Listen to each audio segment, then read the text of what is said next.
Bonjour tout le monde, j'espère que vous vous portez bien. Je vous avais précédemment évoqué le fait que j'appréciais pas trop recevoir des recommandés. C'est quelque chose qui m'inquiète en général. J'associe le fait de relever le courrier avec une situation de quelqu'un qui viendrait chez moi à l'improviste. C'est qu'on ne sait pas trop sur quoi on tombe. Aujourd'hui, j'ai reçu un courrier qui était prévu et donc je vous propose de le découvrir en direct. Je vais faire ce qu'on appelle de l'unboxing. C'est une pratique où tu vois des fois dans les youtubeurs, ils ouvrent des colis, ils ouvrent des paquets. J'ai toujours trouvé ça complètement con. Je vais me poser sur ce banc que je repère. Ben là, dis coucou. J'espère que ça va le faire, que ça va tenir. Je suis pas sûr que mon téléphone tienne. À moins que je trouve un caillou. Je suis vraiment un youtubeur pourrave. Attendez, je sais ce que je vais faire. J'ai récupéré un bout de bois qui m'a été préparé par Charles Ingalls. Et ben voilà, on est bien. Alors, voilà, donc je vais faire mon unboxing. Alors on voit que c'est une enveloppe, blanche qui nous vient d'où? Il y a le nom de l'expéditeur, la date de l'envoi, début novembre. Je vais l'ouvrir devant vous. Alors, hop, on voit que ça se déchire comme une enveloppe, voilà. À l'intérieur, je vois un livre. Voilà, c'est un livre que vous avez peut-être aperçu dans vos fils d'actualité, dans les coms. Donc c'est un livre de Savannah Anselme, qui est justement la personne qui tient la page Facebook et YouTube Autiste et compagnie. Donc c'est un livre qui s'appelle « Celle qui n'est pas venue au monde le jour de sa naissance ». A priori, elle parle du TSA, je suppose, de ce qui nous rejoint. Quand on ouvre, on a un marque-page qui est plutôt chouette. C'est normal d'être un peu désorienté quand on vient au monde. Et donc je suppose que c'est une citation de Savannah elle-même en fait. Et derrière en fait il y a, et ça c'est vachement bien, le numéro d'urgence. 150 pages, c'est parfait.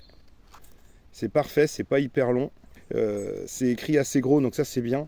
Donc je suis ravi en tout cas de l'avoir reçu.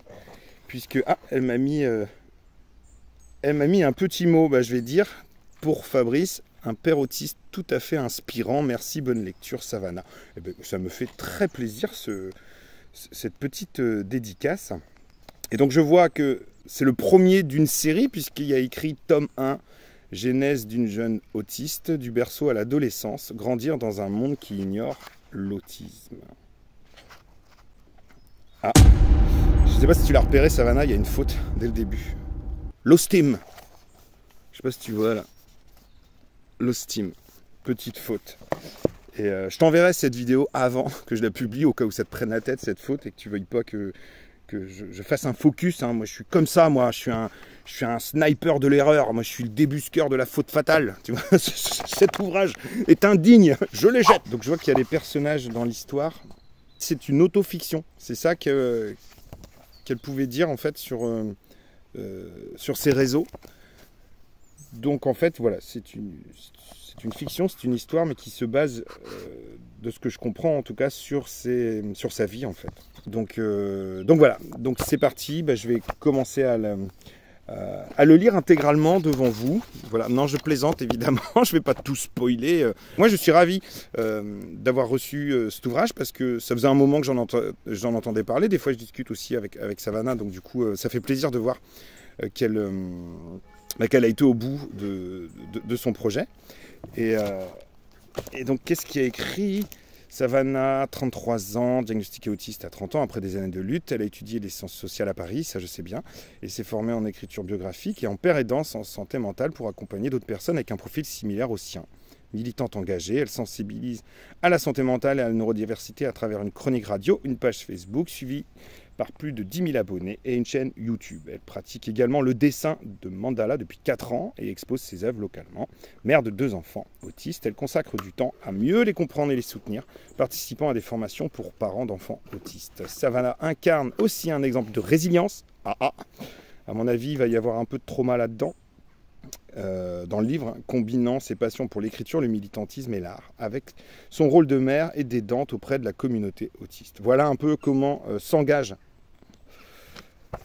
cet ouvrage que je vais lire, et puis je me ferai un plaisir d'ailleurs d'en faire Alors pas forcément une critique, hein, parce que je suis pas du tout légitime. Par contre, dire au moins ce que j'en ai pensé. Donc c'est super, donc j'en profite pour faire une petite com. Alors évidemment que je ne l'ai pas lu, donc je peux pas vous dire il est formidable, allez-y, courez, mais en fait, vous pouvez aussi vous dire que c'est une façon de soutenir, en fait, de soutenir un peu l'intention aussi de personnes qui essayent de s'activer pour vulgariser, pour faire connaître aussi les TSA, hein, et les troubles du neurodéveloppement de manière générale, mais pas que, aussi toutes les questions de santé mentale, etc. S'il vous faut au moins une raison, en tout cas, pour essayer de soutenir, c'est celle-là, en fait, je pense. Mais je suis convaincu, en fait, que l'ouvrage, il va être chouette. Voilà, c'était ma petite parenthèse, mon petit unboxing de la matinée. Et puis je vous souhaite à tous une très très belle journée, un très bon week-end.